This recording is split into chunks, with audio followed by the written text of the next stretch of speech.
comentamos. Como lo habíamos anunciado, saludamos ya con Gabriel García, él es secretario del Comité de Empresa Eléctrica Quito y también de la Asociación Nacional de Trabajadores de las Empresas de la Energía y Petróleo de Ecuador, ANTEP. Bienvenido, muy buenos días. Muy buenos días, un gusto poder estar en este medio de comunicación. Un saludo para todas las personas que nos escuchan y al mismo tiempo que nos ven por estos medios digitales. Bien, como antecedente, mediante el decreto ejecutivo número 238 suscrito este 26 de octubre de 2021, el presidente de la República, Guillermo Lasso, expide las políticas del sector eléctrico de Ecuador. ¿Qué contempla este decreto? Haciendo un análisis, tenemos algunas puntualizaciones y más adelante estaremos ahí analizando el decreto y cómo miran desde este comité de la empresa eléctrica lo que contempla este decreto, que poco se ha podido analizar, ya que se estima, y lo menciona el decreto, que en 3 meses estarían ya las instituciones involucradas, en este caso el Ministerio de Energía y también el tema de Ambiente, para pronunciarse y ya hacerlo prácticamente efectivo ya este decreto. ¿Cómo miran ustedes este decreto? Un análisis, por favor. Bueno, los trabajadores miramos este decreto como, primero, inconsulto, segundo, inconstitucional, y tercero, ilegal. Creo que el tema de los servicios estratégicos, el tema de la energía eléctrica, no se puede trabajar o no se lo puede ver desde una óptica de un negocio, cuando en realidad el servicio de la energía eléctrica es eso, un servicio público que cumple con las necesidades de llegar a la ciudadanía para poder abastecer y mejorar el estilo y la calidad de vida que tenemos los ecuatorianos. Este decreto lo que pretende de manera directa es entregar la administración de las empresas públicas y sobre todo abrir el espacio para que a todo nivel del sector eléctrico, la generación, la distribución, la subtransmisión, la comercialización de energía, sea entregada en este caso a privados. De esa manera nosotros estamos entregando el sector eléctrico, el sector público, en manos de un privado que pues ya hemos conocido lo que pasa en otros países, ya hemos visto lo que ha sucedido.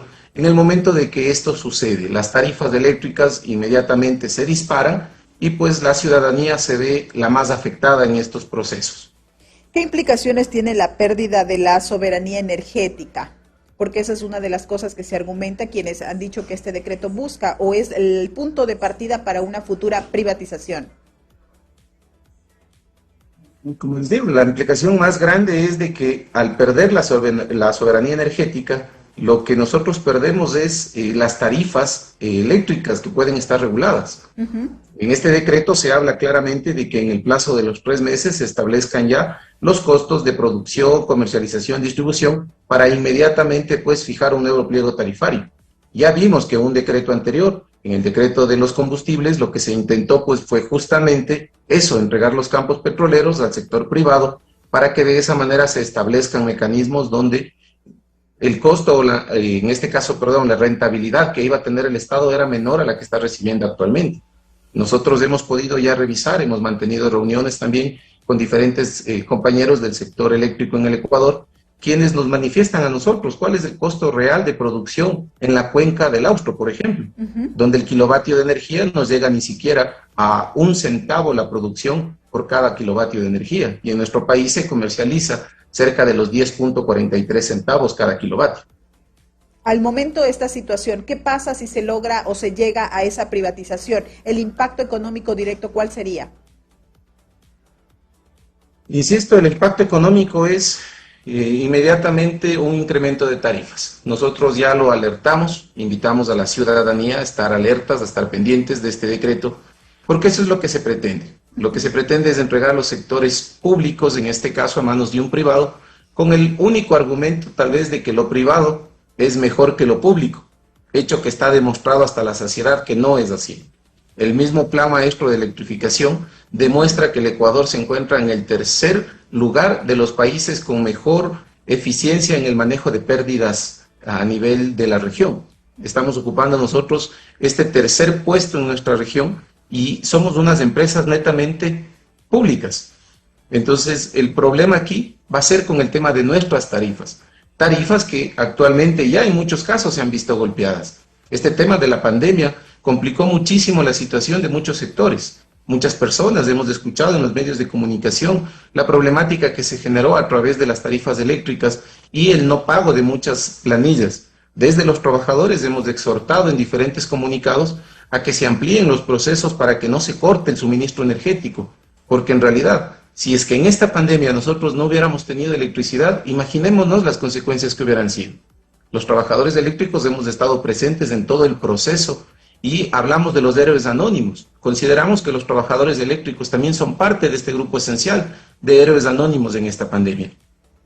Ahora bien, según este decreto y según su lectura, ¿qué es lo que realmente busca? Ha hablado usted de que esto implicaría que a partir de enero, porque hay que entender de que esto se comenzaría ya a aplicar desde enero del año 2022, así lo contempla y dice el decreto, que las instituciones involucradas tendrán 3 meses para entrar en ejecución una vez expedido este decreto de manera oficial. Ahora bien, ¿este decreto logrará la eficiencia energética o hacia dónde va encaminado y a qué argumentos, con qué argumentos se lo promulga este decreto? O sea, ¿qué hay detrás de, no? ¿Qué es lo que se quiere lograr? Usted ha hecho una clara visión de la situación y que lo que busca es privatizar, pero el ciudadano que nos está escuchando debe entender, porque no es muy común revisar paso a paso el decreto. Yo tengo el decreto y tengo subrayadas algunas partes ahí que hay que interpretarlas de una u otra forma, ¿no? Entonces sí sería importante que usted un poco nos desmenuce si realmente con este decreto va encaminado a la eficiencia energética o no, definitivamente, cuál es el fin que tiene. A día seguido de la publicación de este decreto, cuando los trabajadores nos encontrábamos movilizados aquí en la capital, el 26 de octubre, inmediatamente nosotros pudimos observar de que las reacciones del gobierno fue salir a emitir un comunicado en sus cuentas de redes sociales, donde lo que dijo fue de que lo que se permite con este decreto es incentivar la generación privada que ya existe. Esto no es nuevo, esto ya está en nuestro país desde el año 2015. Tenemos aquí grandes empresas que están produciendo su propia energía. El problema está más allá. Este decreto está contemplando la ampliación de la inversión privada en todos los sectores de la producción, distribución, comercialización, subtransmisión de energía. Eso es muy preocupante en realidad. Ya vemos lo que pasa, por ejemplo, citemos nuestros casos más cercanos, México, por ejemplo. Ahí la subtransmisión tiene grandes problemas. ¿Por qué? Porque los están administrando un privado. Ahora, si nosotros hacemos un análisis rápido del decreto, podemos irnos al artículo número 4, literal A, donde claramente, solo por citar una parte, nos dice que se permitan incentivar la inversión privada.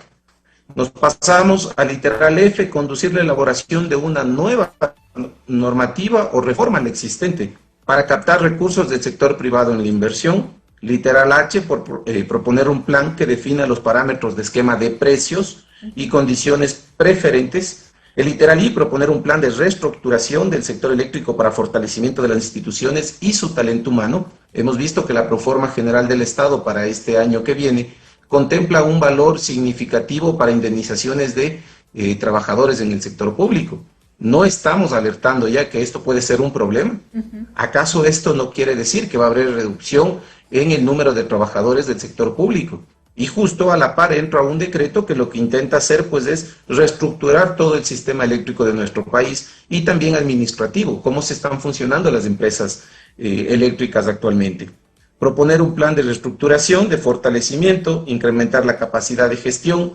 Nos dicen que van a designar administraciones a través de concursos públicos, revisar y reportar a la Presidencia de la República el estado integral en el ámbito de gestión. Existe un ministerio del ramo. Sin embargo, esto se pretende manejar directamente desde la Presidencia de la República. ¿Qué pasó con el Ministerio de Energía? El Ministerio de Recursos Renovables, que es el encargado de administrar todos estos procesos. Y lo que también nos llama la atención en este decreto es de que se pretende entregar la gestión delegada de la central sopladora. ¿Qué pasa con la central sopladora? Es una central hidroeléctrica que fue construida hace no más de 6 años. Una central que es la tercera más grande de nuestro país, genera en un promedio tiene una demanda de producción de 487 megavatios de energía, y hasta el momento, de acuerdo a las mismas cifras oficiales que ha entregado CLGP, nos dice que solo por la generación de esta central, el gobierno ha ahorrado 347 millones de dólares en utilización de combustibles fósiles para generar electricidad. porque esta es una central hidroeléctrica. Entonces estamos viendo que se quiere entregar algo que es rentable, algo que nos permite a nosotros cumplir con ese papel de entregar un servicio eléctrico eficiente, un servicio eléctrico que permita llegar al rincón más lejano de nuestro país y que cada persona tenga el acceso para mejorar su condición de vida con la energía eléctrica.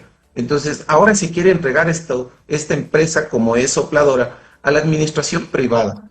Y nosotros nos preguntamos, si es que el sector eléctrico está bien, si tenemos una central hidroeléctrica que funciona perfectamente bien, que es más, está a puertas de terminar de pagarse la inversión por esta central, que fue cerca de 900 millones de dólares, ¿por qué la queremos entregar a un privado?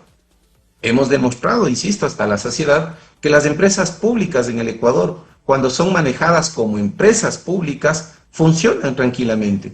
El problema está cuando se politizan las empresas públicas y se pretende, obviamente, hacer creer a la ciudadanía que lo público es malo y que lo privado es bueno. Bien, muy clara la explicación, hacia allá queríamos ir. Entonces, según lo que usted ha mencionado, que ha hecho varias puntualizaciones, no se justifica este decreto, porque al comienzo de la entrevista usted dijo que es ilegal, inconstitucional. No justifica el decreto, porque lo que usted me habla de la sopladora y las estadísticas que usted ha dado, no hay un justificativo puntual que vaya encaminado a que el decreto esté en la vía correcta para lograr lo que se busca, en este caso, la eficiencia energética. Efectivamente, este decreto no lo justifica, es un decreto que va más allá, pretende, entre líneas, hacernos creer que lo que vamos a buscar nosotros es un incremento de la demanda en nuestra capacidad de generación, poder tener mayor energía en nuestro país, pero les recuerdo que actualmente nosotros estamos generando mucho más de lo que estamos consumiendo. Es por eso que es más, nuestro país exporta energía a nuestros vecinos como Colombia, por ejemplo, quien recibe energía de nuestro Sistema Nacional Interconectado, y eso permite también tener un ingreso para el país. O sea, recordemos y hagamos un símil con lo que pasó con el decreto de los combustibles. En el decreto de los combustibles se nos quiso a nosotros también hacer creer que el gobierno está entregando un subsidio por el tema de los combustibles. Desde la ANTER se ha podido demostrar de que no es así, que no existe tal subsidio. Entonces, ahora se está manejando un discurso muy similar y parece que fue un control C, control V del decreto anterior. Si es que el gobierno es un gobierno que está llamando al diálogo, que nos dice que es el gobierno del encuentro, nosotros preguntamos, ¿encuentro de quién? ¿O encuentro para qué? Y sobre todo, le preguntamos al gobierno nacional, ¿por qué no se ha sentado a conversar con los trabajadores ecuatorianos? ¿Por qué este decreto sale de una manera unilateral, inconsulta, y sobre todo genera tanta polémica a nivel interno? Y es por eso que los trabajadores a nivel eléctrico ecuatoriano nos hemos organizado. Hemos mantenido ya reuniones en el Ejecutivo Nacional de Enlace, las empresas que conformamos, en este caso, la Red de Trabajadores de la Energía Eléctrica del Ecuador, y tenemos estructurado ya todo un proceso de defensa de nuestro patrimonio, porque en realidad las empresas públicas fueron construidas con el esfuerzo de nuestros aportes. Cada uno de nosotros paga un impuesto y esos impuestos se han visto reflejados, obviamente, en estas obras para nuestro país. ¿Cuántos empleados, en el peor de los escenarios que se aplicara este decreto a partir de enero, que es el tiempo que lo establece, cuántos empleados se verían afectados en el peor de los escenarios? No lo conocemos en realidad, ese dato no lo tenemos, porque como les digo, este es un decreto entre líneas. Sería distinto que se diga de manera frontal lo que se pretende hacer y se entreguen los valores, las tablas, las estadísticas y que el gobierno demuestre con números qué es lo que pretende hacer en el sector eléctrico, cuánto es lo que genera, cuánto es lo que pretende generar y sobre todo cuánto va a recibir de rentabilidad, ¿a costo de qué? Tal vez de despedir a trabajadores, tal vez de subir las tarifas eléctricas y complicar más la situación económica de los ecuatorianos. Eso es lo que nosotros necesitamos. No tenemos un dato real de cuántos serán los trabajadores que podrían salir afectados, pero simplemente vuelvo al análisis de la proforma presupuestaria para el año 2022. El análisis es muy claro. Ahí vemos nosotros que hay un valor que el gobierno está destinando ya para indemnizaciones en el sector público. Eso es traducido como despidos en el sector público. 7:46 a.m. Estamos conversando con Gabriel García, secretario del Comité de la Empresa Eléctrica Quito y también de ANTEP, acerca del análisis de este decreto, el 238, y él ha hecho algunas precisiones sobre el mismo. Sus palabras finales para ir cerrando esta entrevista y también su postura. ¿Qué acciones tomarán? Porque ha dicho que ustedes consideran, según lo que ha detallado, de que este decreto sería ilegal. Bueno, adelantarles a los televidentes, a quienes nos escuchan, que desde la Red de Trabajadores del Sector Eléctrico del Ecuador, Enlace, se han realizado ya todas las acciones pertinentes para poder demandar la inconstitucionalidad del mismo en el momento de que este decreto sea publicado en el registro oficial. Pero el tema no queda solo en una demanda de inconstitucionalidad, sino, como lo hemos dicho ya en ocasiones anteriores, los trabajadores eléctricos en el Comité de Empresa de la Eléctrica Quito hemos declarado en asamblea de movilización permanente. Nos sumamos a las luchas sociales, a las luchas que se han gestado ya en nuestra ciudad, en nuestro país, en contra de estas medidas antipopulares, en contra de estas medidas inconsultas, medidas unilaterales, que en realidad lo único que hacen es afectar la situación interna de nuestro país. Esperábamos nosotros ver que en realidad era un gobierno que iba a sentarse a conversar con todos los sectores. Hemos visto que se ha sentado a conversar con los empresarios, se ha sentado a conversar con inversionistas extranjeros. En los próximos días se va a hacer una gran feria para vender nuestro país, para entregar en oferta los proyectos en nuestro país a todo nivel, tanto eléctricos, petroleros, de movilidad, de infraestructura. Entonces nos preguntamos por qué los trabajadores no estamos siendo tomados en cuenta para conversar sobre estas grandes necesidades. Hace pocos días atrás, también ustedes conocen, el gobierno intentó poner un decreto que lo único que hacía era lesionar las relaciones laborales, y eso complica la situación en nuestro país. No puede existir en un Estado dos tipos de trabajadores, considerados los de primera o con los de segunda, unos con una ley, otros con otra ley. Ya fue presentado por el Frente Unitario de Trabajadores una propuesta para que se analice un nuevo Código del Trabajo. Entonces, en realidad, lo que nosotros llamamos a la ciudadanía es a defender su patrimonio, a defender el esfuerzo de los ecuatorianos, porque recordemos lo que pasó no hace más de 20 años.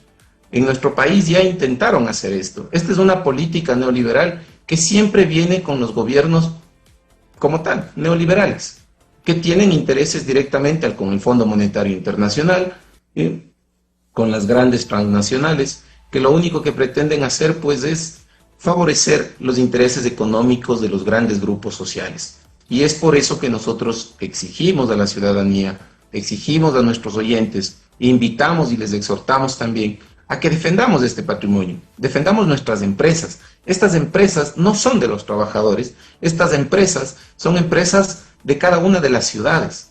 Por ejemplo, la empresa eléctrica Quito es una empresa de los quiteños, es una empresa de los pichinchanos, de los ecuatorianos, porque todos aportamos en este gran engranaje que es el sector eléctrico en nuestro país.